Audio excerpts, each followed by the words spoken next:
केटीहरू चाहिँ यता छ मासला चोरहरू भलिबल खेलेर आएको त्यसले अनिवार्य गोल मेन पनौती उहाँ देखा जाड खाएर धेरै बोल्छ यो चोर चाहिँ दुई रक्सीको जाड खाएको रहेछ यसले अलिक धेरै त्यसै भन्नु मजा लाग्यो मलाई बिबसे बासे चाहिँ कानमा के थापेर बसेको नि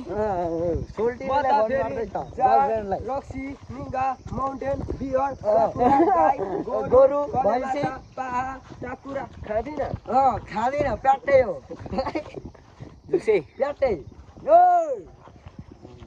मातेर मासला कराई त खतरा हुँदो रहेछ यसको त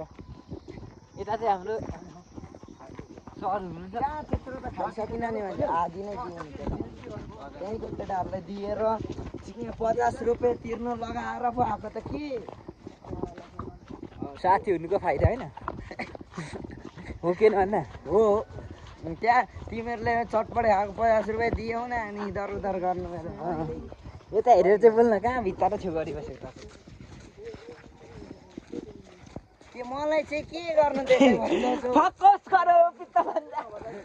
क्यामेराम्यान फोकस गरो भनेर त मलाई नै मात्र फोकस गर्छ अहिले यता जेठालाई देखाऊ एमएसटीलाई देखा मिसेक भाइलाई देखा तितुङलाई देखा तँलाई देखा फोकस गरो भने त अझै किन त्यही भएर हिँड त तर आज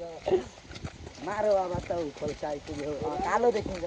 राम्रो ठाउँमा त भेट्दैन नि लायो भाइले त जङ्गलको बाटोमा हो तिहारजङले हान्छ त्यहाँको हानेको चाहिँ तिहारजङ र चाहिँ मलाई अहिलेको डर लाग्छ नि फर्स्ट हो तिनीहरू दुई चालमा गएर त्यो 5 रुपियाँले त साँच्चै हाल्छ त्यहाँ चाहिँ सिङ्गो जसै चेकको हातै ननिस्के नि हान्दैन क्या त्यसले त्यही त त्यसले हान्दैन माथि चौखोलेमा त प्रत्येक गोल आउट हाने कहाँ गएर आएको भन्दा हामी अहिले के अरे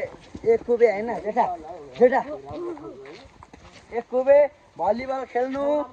गएको एमएसटी पनौतीले गर्दा हारेको फाइनल